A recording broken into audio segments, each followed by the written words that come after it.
Réflexion.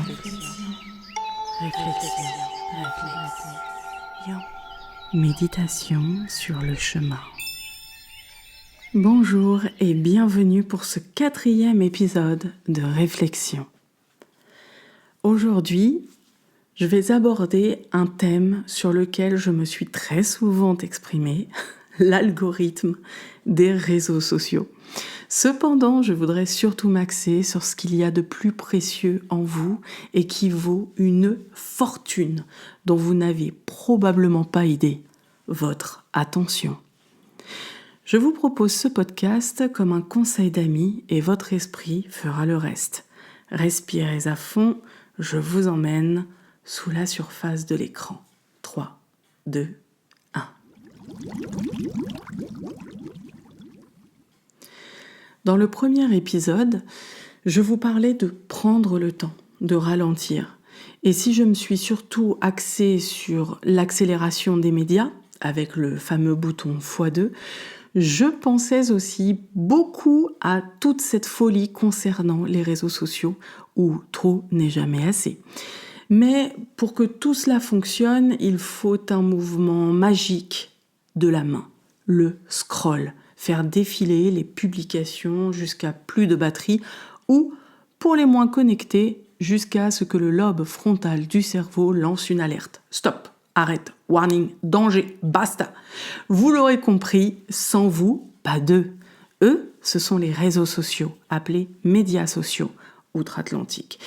Et pour que les dirigeants de ces plateformes puissent dominer le monde, il faut vous rendre accro. Et pour ça, ils ont l'arme ultime, l'algorithme.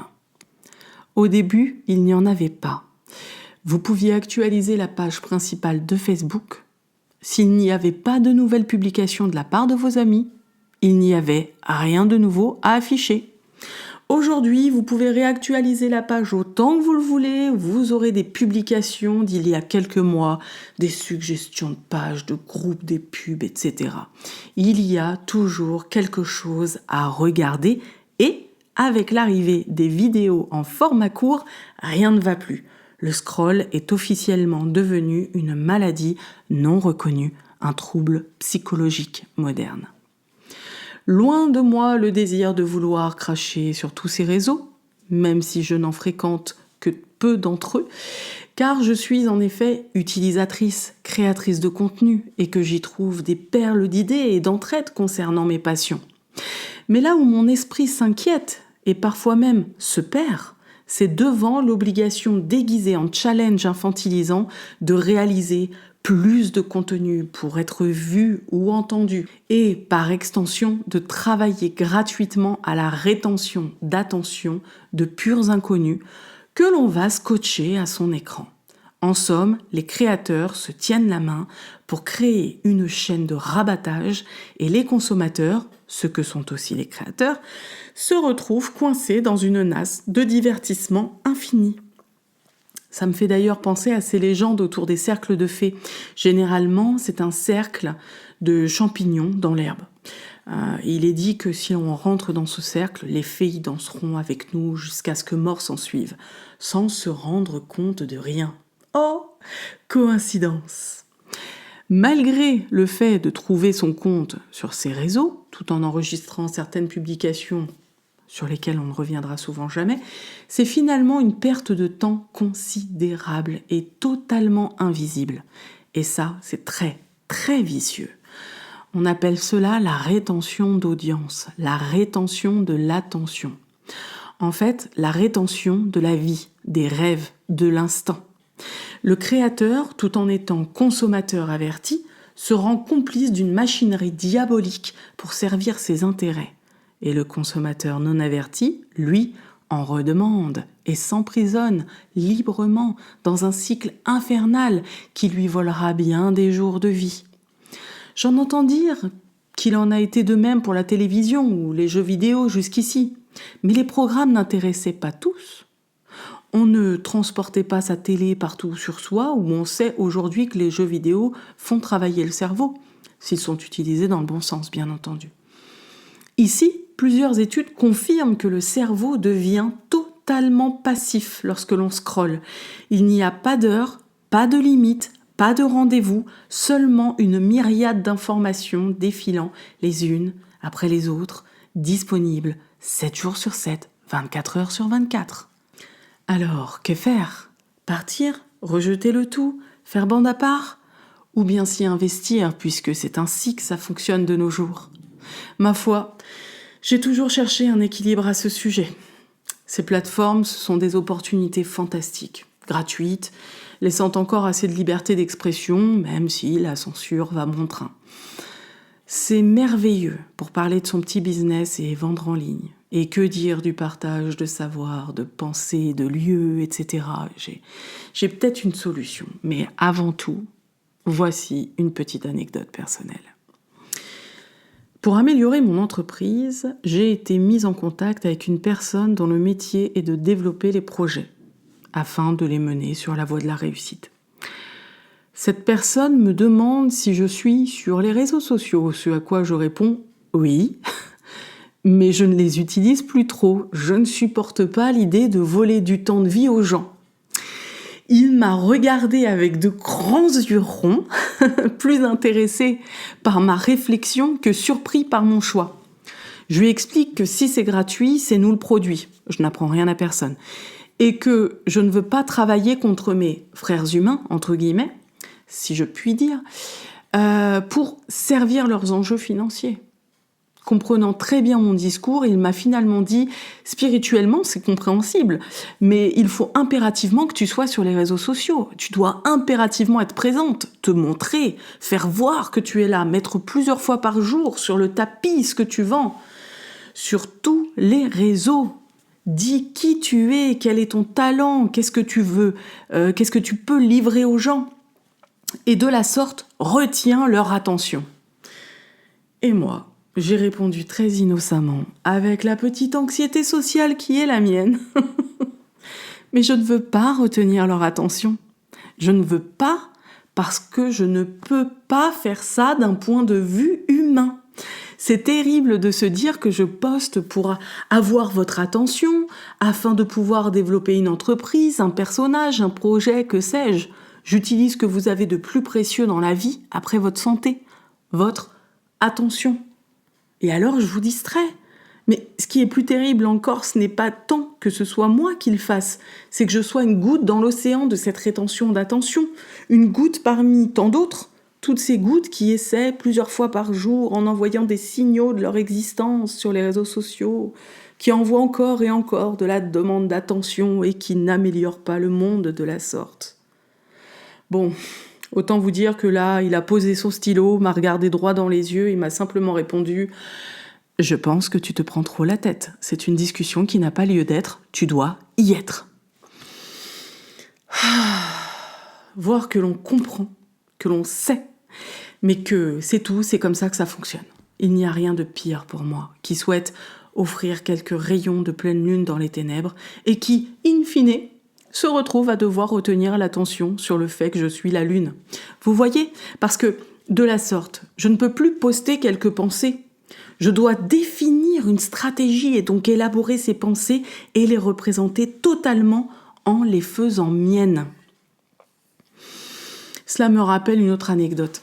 J'étais jadis sur un forum qui incluait une section poésie.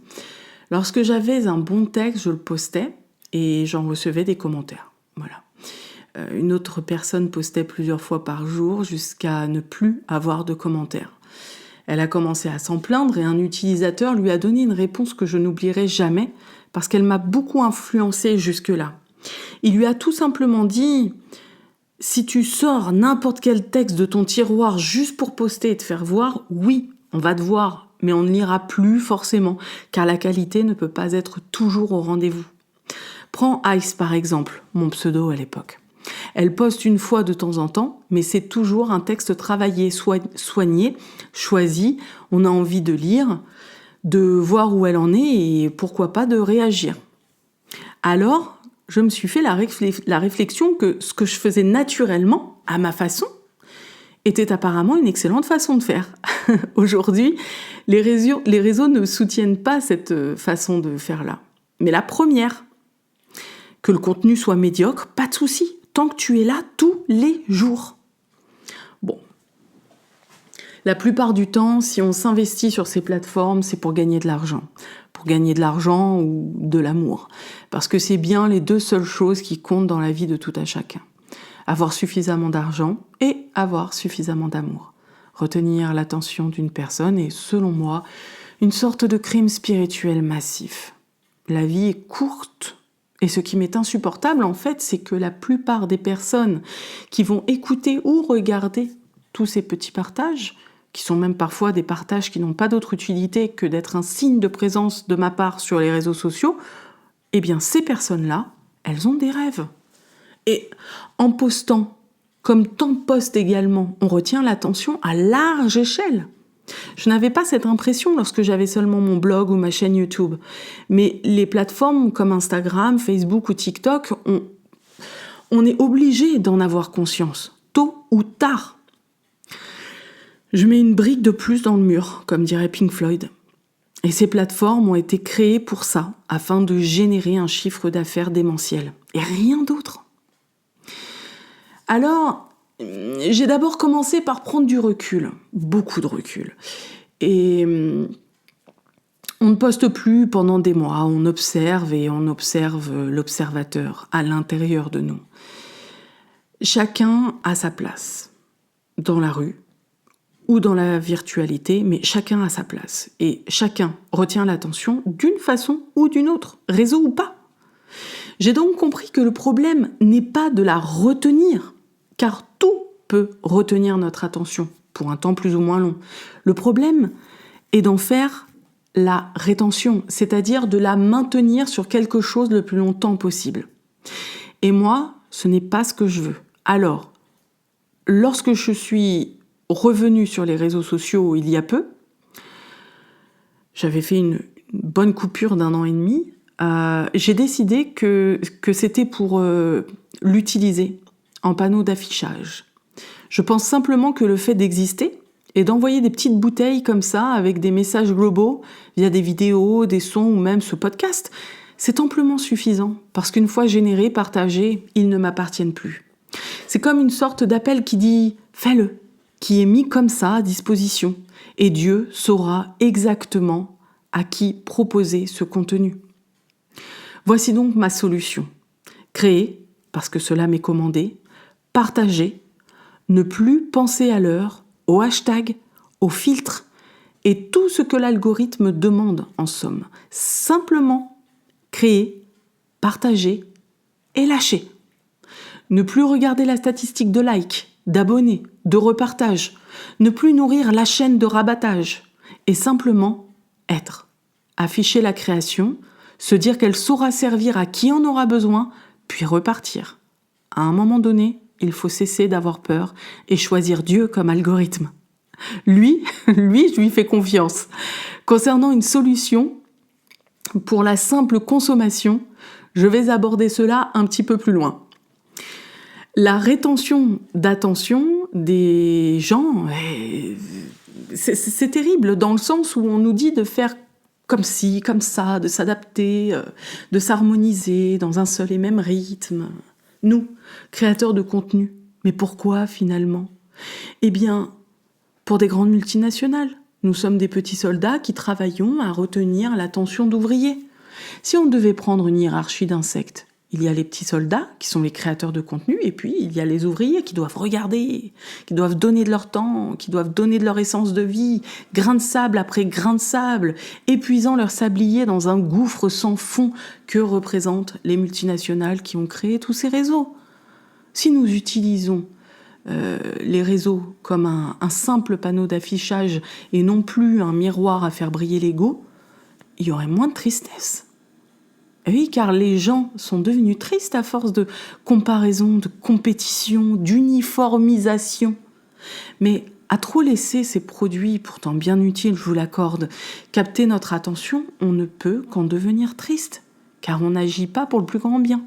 On s'endort, tout doucement, en nourrissant les rêves des autres. Mais moi aussi, mon attention est retenue. Bien sûr, mon attention est souvent retenu.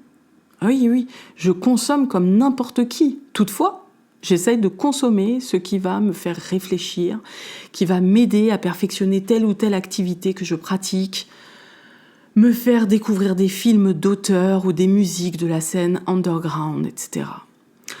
Pour cela, je montre à cet algorithme ce que je veux voir. Donc, je vais communiquer avec lui par mes actions en lui disant en somme « Tiens, regarde, je mets un j'aime ici ».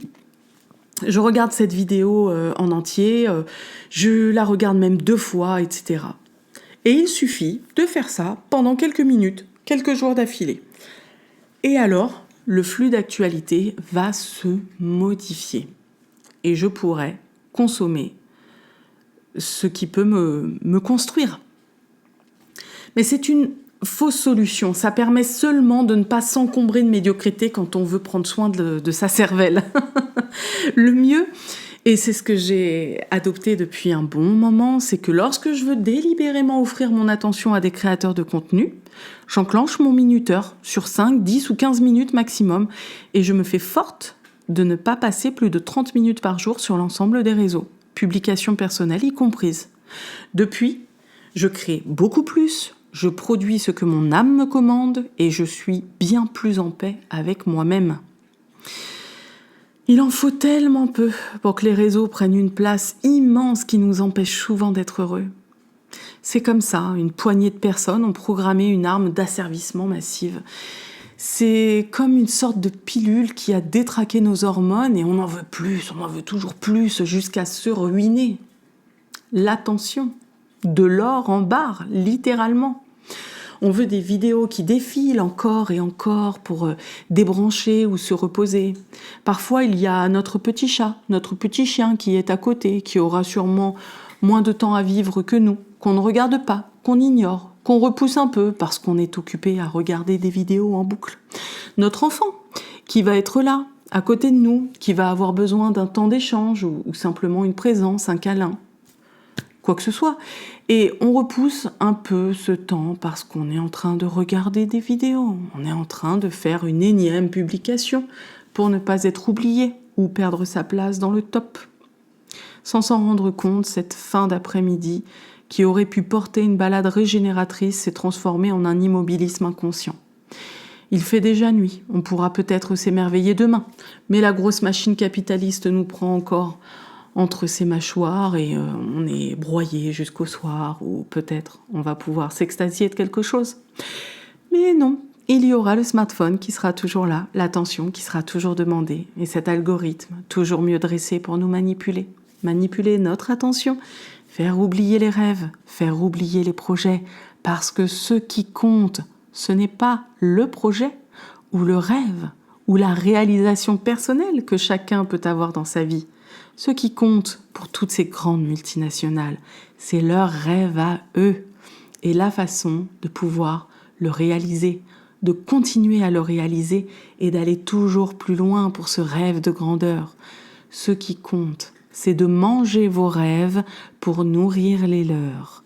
Ce sont de grandes entreprises qui ont de grands rêves et pour pouvoir les élever, les voir grandir et s'en servir, ils donnent en pâture vos rêves grâce à votre attention que vous donnez à leur plateforme par l'intermédiaire des créateurs de contenu.